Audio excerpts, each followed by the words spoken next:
Assalamualaikum Republik Santuy. Kita berjumpa lagi, bertemu kembali lagi di episode kali ini. Kita udah pakai atribut Grab.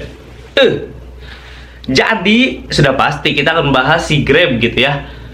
Karena di episode-episode sebelumnya kita udah bahas kekurangan dan kelebihan satu aplikasi. Kemarin Lalamove udah, Shopee juga udah. Nah sekarang si Grab akan kita bahas. Wah, ini salah satu dedengkot ya di dunia perojolan atau perkuriran online. Langsung aja kita bahas di episode kali ini. Seperti biasa kita ingatkan kembali, video ini dibuat berdasarkan pengalaman dan hasil olah TKP dari kawan-kawan gitu kan, yang bercerita, yang berjumpa. Jadi ini bisa banget berbeda dengan apa yang kalian alami di lapangan gitu, karena setiap orang pasti punya pengalaman dan cerita yang berbeda-beda gitu ya. Itu boleh banget ditambahkan atau di kolom komentar, kita bertukar dan sharing-sharing tentang seputaran aplikasi si Grab ini gitu ya. Langsung aja kita bahas kekurangan dan kelebihan aplikasi Grab. Yang pertama seperti biasa, cara daftar dan waktu pendaftaran. Cara daftarnya ini gampang, langsung isi aplikasi aja. Kalian install Grab Driver, langsung isi data di situ. Untuk waktu tunggu ini cenderung cukup lama, waktu itu gua bisa sampai berbulan-bulan gitu ya.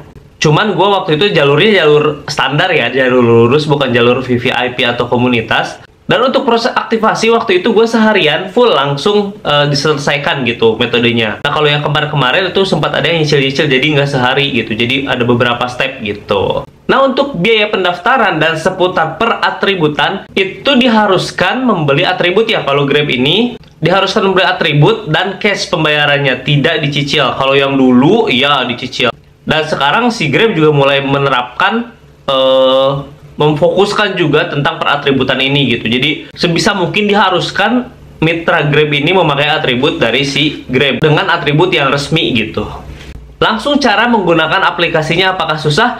Menurut gue aplikasi Grab ini adalah yang paling enak. Kalau menurut gue ya, dia detail. Jadi kita bisa menghubungi customer itu baik langsung lewat aplikasi ataupun nomor HP-nya juga dicantumkan gitu. Itu enak banget. Jadi di situ ada opsi gitu. Terus penggunaannya sebenarnya hampir mirip-mirip dengan aplikasi lain. Untuk maps-nya, Grab ini enak, ada dua maps gitu. Yang pertama fitur maps bawaannya dia dari aplikasi, yang kedua ini dari Google Maps. Ini cukup enak menurut gue. Jadi dia dikasih pilihan. Jadi kalau misalkan ada salah satu yang error atau bermasalah, itu masih ada pilihan maps yang lain. Kalau gue karena kebiasaan pakai Google Maps mungkin, jadi enaknya udah pakai Google Maps. Jadi maps dari bawaan aplikasi Grab jarang banget gue pakai gitu. Cuman kemarin pernah beberapa kali Google Maps-nya ini bermasalah, nggak tahu kenapa nggak maju-maju, lagi error mungkin dari HP gue-nya, tapi ketolong juga sama aplikasi dari bawaan si Grab itu gitu. Kelengkapan fitur aplikasi ini menurut gue Grab ini sangat-sangat lengkap, karena udah ya maksudnya udah teruji lah gitu, udah learning by experience, by doing gitu. Jadi dia history udah bagus, pokoknya di sini udah lengkap deh. Kalau menurut gue Grab ini salah satu yang terbaik gitu jika dibandingkan dengan aplikasi-aplikasi sebelumnya di terkait fitur ini gitu. Jadi kalian satu aplikasi itu bisa menjalankan beberapa opsi yang lengkap gitu. Kalian pengen main penumpang aja boleh, main food aja boleh, main barang aja boleh, bahkan main same day aja boleh gitu. Mart juga ada. Di fitur aplikasi ini Grab menurut gue terbaik. Tujuan searah juga ada, bisa banget digunakan gitu. Enak banget ini kalau bawa penumpang pakai tujuan searah, arah balik, jadi enak. Baliknya bisa kemungkinan nggak kosongan gitu. Cara mendapatkan orderan. Nah, cara mendapatkan orderan ini si Grab memakai fitur tembakan gitu ya, kayak Shopee, kayak Gojek gitu. Itu sama fiturnya. Jadi aplikasi nembak ke kita orderan, terserah kita mau ambil atau enggak. Kalau nggak pakai autobid, kalau pakai autobid otomatis langsung keambil gitu. Cara supaya akun gacor. Nah, cara supaya akun gacor ini banyak banget cara, cuman salah satunya karena si Grab ini menurut gua itu dia jarak orderan sangat mempengaruhi. Jadi sistemnya nggak ngeblast kayak Gojek gitu. Kalau Gojek kan akun lu gacor 3 km, 2 km itu masih nembak. Nah kalau si Grab ini dominan ke yang deket-deket gitu. Misal ini resto, kalian ngopang resto di depannya, itu kemungkinan besar dapet gitu. Jadi cara gacornya ya beberapa mirip gitu, seperti Grab Gojek, Shopee. History lah, area sangat berpengaruh gitu. Itu sangat umum sebenarnya, cuman ini jarak lebih berpengaruh si Grab gitu. Kalau pengen lengkap langsung aja di YouTube, itu udah banyak banget tutorial cara supaya akun Grab gacor. Itu lebih lengkap gitu, karena di sini kita bahas secara general gitu. Kalau dibahas secara rinci satu persatu itu akan sangat-sangat panjang ya. Jadi langsung dicari aja cara supaya akun Grab gacor. Argo dan insentif ini dari Argo, Grab masih sangat-sangat bagus gitu ya, untuk driver masih sangat bersaing gitu, karena dia tidak jatuh harganya gitu walaupun udah lama, dan insentif pun masih ada gitu, apalagi yang same day ya, tapi kemarin turun insentifnya nih gitu. Insentifnya semakin turun karena persaingan dunia perojolan dan perkuriran online ini semakin ketat gitu ya. Jadi mau nggak mau diturunkan insentifnya, tapi dari segi tarif itu masih sangat bersaing si Grab gitu. Pokoknya terkenalnya kan Duo Ijo itu tarifnya yang paling mantul gitu.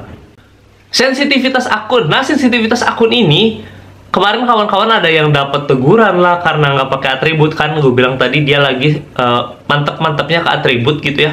Cuman kalau yang gue rasakan, gue beberapa kali ada trouble terkait orderan si Grab ini, tapi alhamdulillah nih, ini penyelesaiannya enak banget gitu. Jadi nggak ada banned, akun gue nggak di-ban, nggak di-suspend gitu. Walaupun itu kemarin gue banyak banget kesalahan gitu, nganter titiknya salah, namanya sama dan lain-lain, gue kirim ternyata salah orangnya, tapi nggak dipermasalahkan gitu, besoknya masih biasa-biasa aja akunnya gitu. Jadi beberapa kali permasalahan di aplikasi ini menurut gue penyelesaiannya enak, nggak terlalu sensitif, dan customer service-nya juga fast respon gitu, itu enak banget gitu.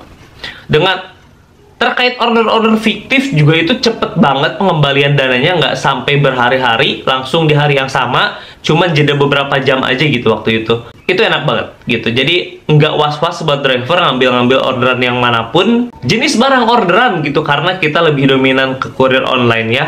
Jadi jenis barang orderan ya tergantung, karena tadi fiturnya yang banyak, ada food, ada mart, ada instan, ada same day, ini sangat-sangat bervariasi gitu ya, nggak bisa ditentukan. Kalau kemarin kan mungkin Lalamove spesifikasinya lebih ke kurir online, dia belum ada food, belum ada mart gitu, masih orderan secara barang sebenarnya gitu. Nah kalau Grab ini sangat-sangat bervariasi gitu. Kesimpulannya adalah Grab ini menurut gua ya, pengalaman tentu tidak bisa dibohongi ya, ini udah banyak banget perbaikan, udah sangat-sangat matang menurut gua aplikasi ini.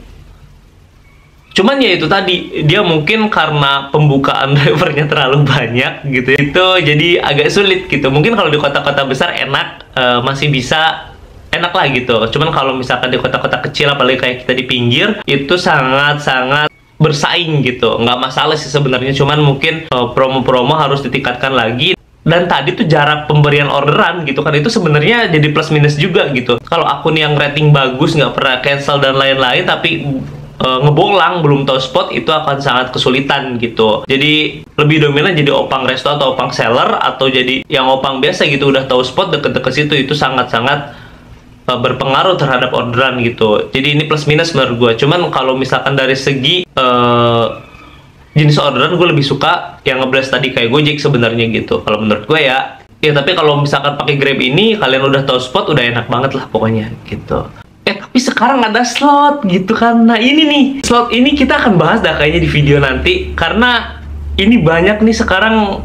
Aduh, Grab ada slotnya sayang banget gitu. Jadi sulit pokoknya. Nah ini bersaing di Grab, kalau nggak ikut slot dan kalian standby di area slot, itu sangat sulit kalau misalkan kalian mengandalkan main barang dan main food. Kalau main penumpang masih enak lah gitu, karena ini cukup berasa. Gue kan nggak main slot ya, kemarin belum pernah nyobain main slot, terus biasa standby di area slot ternyata, dan itu sangat-sangat berat sekali gitu. Biasanya oke, misalkan anyep nih jam-jamnya gitu, jam-jam biasa gitu, tapi di jam sibuk, misal jam makan siang atau jam sore, itu pasti ada aja yang nyangkut. Nah kalau sekarang itu sangat-sangat berat, bahkan nol gitu, bisa zonk. Cuman itu ya balik lagi gitu, itu kan bersaing dengan aplikasi-aplikasi sebelah juga yang modelannya slot, dari misal Shopee ada Hub gitu kan, ada Argo Goceng dari Gojek tuh, yaitu persaingan eksternal sih mungkin gitu. Menurut gue sih si Grab ini udah sangat oke. Nanti paling yaitu tadi kekurangannya di beberapa fitur dan beberapa titik lah gitu.